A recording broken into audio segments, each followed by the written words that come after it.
los acoja. Vamos a cambiar de tema porque nada se puede resolver de una manera eficaz si no hay libertad de prensa. No podremos hablar con libertad ni sobre este tema migratorio ni sobre ningún otro, y por eso hemos convocado a un abogado especializado en temas de libertad de prensa y de expresión, Roberto Pereira. Señor Pereira, muchas gracias por estar acá.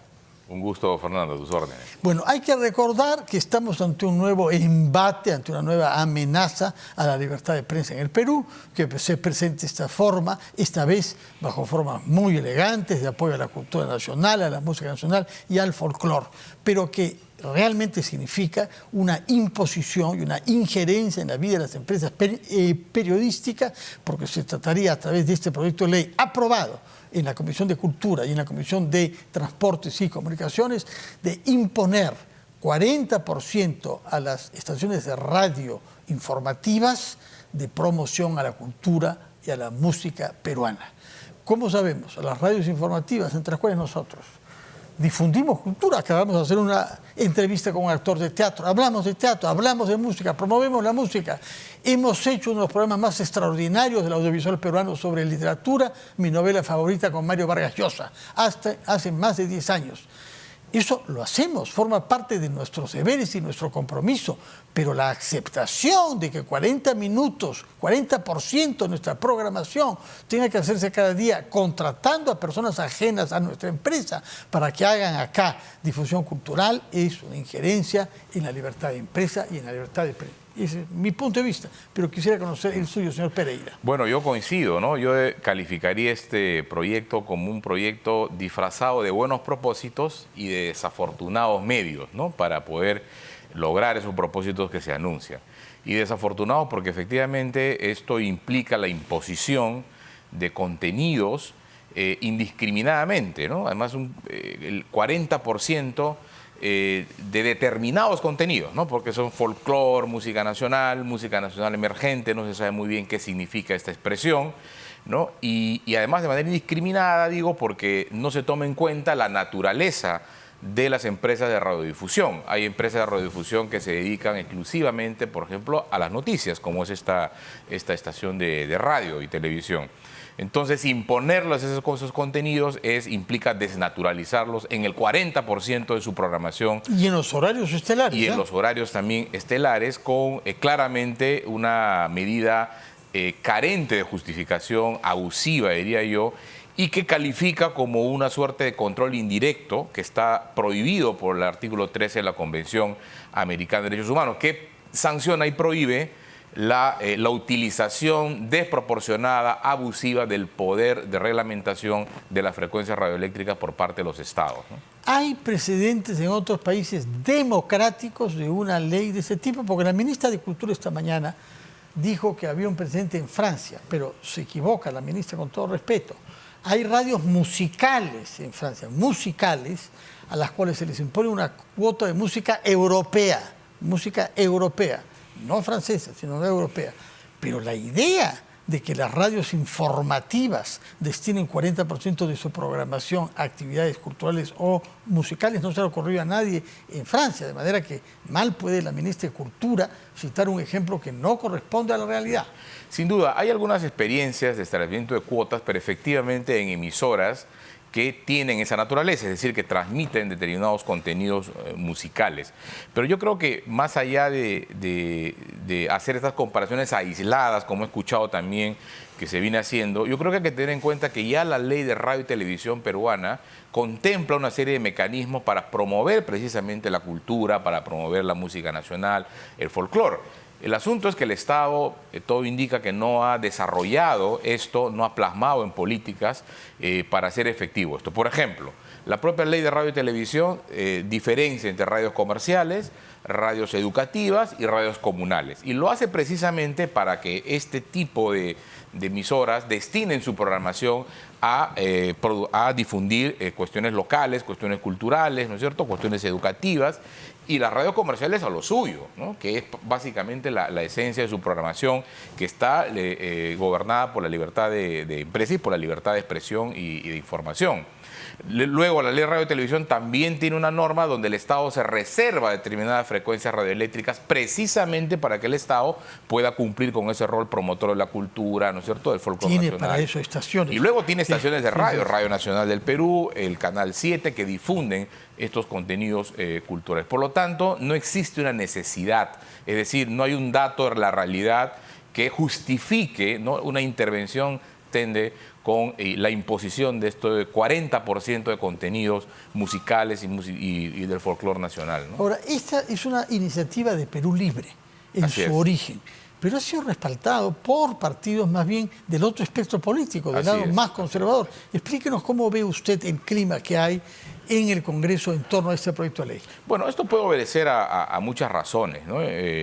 Yo escribí hace poco, ¿no?, un artículo en el que sostenía que tenemos actores poco democráticos, actores políticos poco democráticos en el Congreso, que permanentemente están incidiendo de manera negativa, impactando de manera negativa en la libertad de expresión. Y creo que este proyecto se enmarca en esa lógica de esta concepción que hay de que hay que intervenir en los medios de comunicación para poder lograr determinados fines sociales o conseguir determinados resultados que a determinado sector político le interesa, ¿no? Sin darse cuenta que efectivamente con esto lo que hacen es debilitar la libertad de expresión al tratar de imponer contenidos en los medios de comunicación, afectando, insisto, su libertad de poder definir una programación acorde a los objetivos de la naturaleza de las emisoras, ¿no?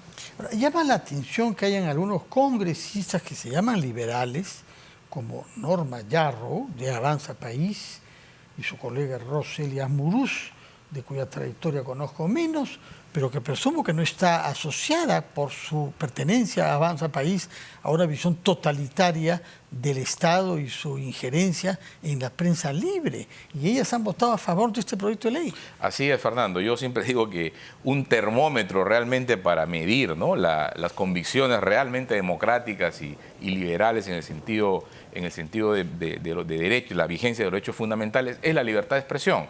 Y estos actores, cuando se trata de la libertad de expresión, efectivamente se muestran claramente autoritarios, claramente totalitarios, porque permanentemente insisten en penalizar la libertad de expresión, en reducir los ámbitos de libertad de contenidos en los medios de comunicación, en decir quién puede ser socio y quién no puede ser accionista de un medio de comunicación, a establecer una serie de cuotas, ¿no es cierto?, Colegiatura obligatoria. Colegiatura obligatoria. Todo eso lo que hace es desmontar un estatuto de protección y garantía que se ha ido construyendo durante muchos años para proteger precisamente la libertad de expresión, en la medida en que se entiende que la libertad de expresión es esencial a los sistemas democráticos. O sea, afectar la libertad de expresión es afectar el sistema democrático porque devalúas el debate público que debe ser libre por naturaleza, ¿no? Tenemos declaraciones entonces de la ministra de Cultura de hoy en RPP, en la rotativa del aire de la mañana, pero yo no sé si han habido declaraciones de la presidenta y de su primer ministro. Yo no conozco una posición a ese nivel de la presidencia y del primer ministro. Lo que sí, por ejemplo, he visto que la Sociedad Nacional de Radio y Televisión se ha pronunciado en contra de este proyecto precisamente por las razones que acabamos de conversar. Algunos especialistas, ¿no?, coincidiendo con los buenos propósitos, también han señalado que la manera como se pretende implementar esto es absolutamente desafortunado porque el impacto que tiene en la libertad de expresión es grave, ¿no? Y por una razón, además, Fernando, que es importante mencionar. Cuando uno comienza a permitir que desde el Estado se intervenga en los contenidos de los medios de comunicación, se produce este fenómeno de la pendiente resbaladiza. Es decir, luego vendrán otros, y mañana otros, y pasado mañana otros, y entonces ya uno no puede poner el límite y terminamos devaluando un derecho que es tan caro a la democracia y que tanto nos ha costado conquistar Como y mantener, escoger, ¿no?, qué es lo que escucho en las estaciones de radio que hacen lo que saben hacer y no lo que se les impone hacer. Ahora, la presidenta misma, por lo que usted me confirma, no ha hecho ninguna declaración, no sabemos qué piensa, sabemos que le gusta cantar y es su derecho y puede cantar bien o mal, pero en fin, ojalá que lo haga con frecuencia. Hemos visto en la Casa Blanca ayer también que el presidente surcoreano cantó junto a Joe Biden con una guitarra española. Todo eso es sumamente positivo, pero este proyecto de ley se produce en un contexto malo. Uno es la prolongación de las cosas que Perú Libre decía y hacía, porque el proyecto, recordémoslo, es elaborado por un congresista de Perú Libre. Por eso por eso llama la atención el apoyo que ha recibido de otras bancadas. Cuéntenos el contexto general, porque han habido otros proyectos de ley que hemos podido ir salvando difícilmente durante los 16 meses de Pedro Castillo, ¿no? Sí, bueno, recordemos que Perú Libre ya desde la campaña, es decir, su ideario, el famoso ideario, ya planteaba una concepción de la libertad de expresión a la cubana. Hay un único pueblo, en consecuencia, con un único medio estamos bien servidos. Hay un único discurso, que es el discurso oficial, el único válido y el único partido y basta. Y el único que se debe proteger. El resto queda extirpado, ¿no? Eso está ahí, eso está escrito. Y luego recordemos ya que una vez electo el presidente de la República y antes que asume el cargo, envió una carta al entonces ministro de Transportes y Comunicaciones para pedir que se inicie un procedimiento sancionador contra Willax, contra un medio de comunicación, cuestionando los contenidos, ¿no?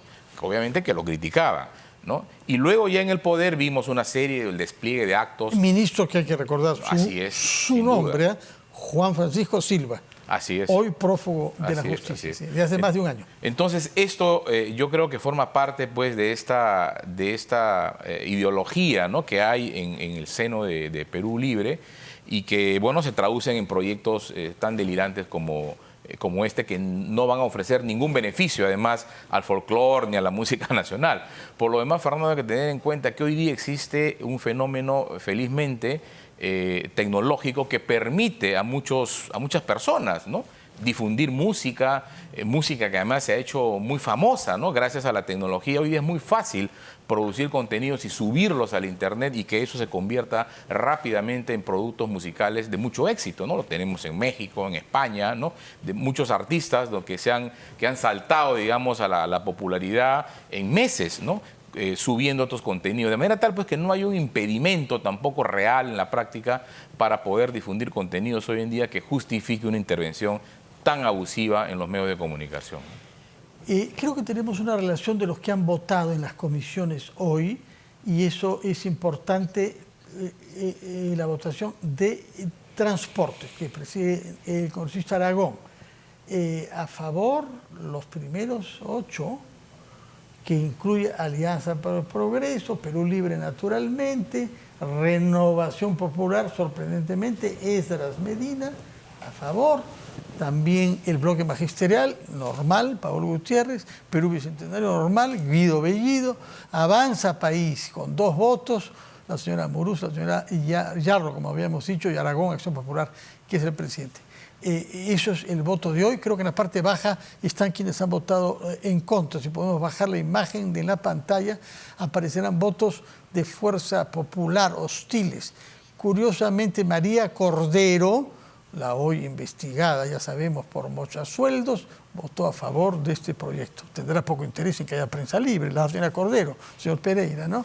No, bueno, sin duda. ¿Qué se puede prever en el Pleno? Bueno, esperemos que, como ha sucedido con otros proyectos también que han pretendido no hace mucho intervenir negativamente en la libertad de expresión, prime la sensatez y en el Congreso no se aprueben estos proyectos que, como digo, no tienen, no expresan ninguna necesidad real para tener una intervención tan intrusiva en los contenidos de los medios de comunicación. Esperemos que se desechen estos proyectos a partir de toda esta crítica que está yendo a los mismos y que, bueno, los congresistas realmente se comporten a la altura de lo que la Constitución y la Convención Americana establece, es decir, respetar la libertad de expresión como un componente esencial del sistema democrático y no estén permanentemente tratando de boicotear o desmontar el estatuto de protección de este derecho, ¿no?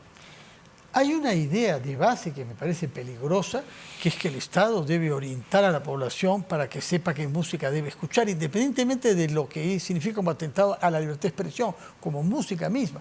Yo estuve el día del Pisco en una localidad en el Valle de Lunahuaná, Pacarán, gracias a la acogida de unos amigos a los que aprovecho para saludar desde acá, y hubo una fiesta en la Plaza de Armas de salida de COVID. La gente estaba contenta que se podía hacer fiesta con una banda. Y se tocaba intermitentemente huaynos, cumbias y salsa. Y Así es. todo el mundo, todas las edades, de todos los orígenes, habían bajado de las alturas de la sierra, los que venían de la costa, bailaban indistintamente las tres cosas. De manera que estamos acostumbrados aparentemente a la coexistencia de ritmos Así y de es. sabores musicales Sin diferentes. duda, sin duda. Sin duda, porque además este concepto mismo de música nacional es muy discutible. Emergente. Y música nacional emergente que no se sabe muy bien qué cosa es, ¿no? Entonces, bueno, hay una serie y han ido poniéndose una serie de ejemplos acá, ¿no?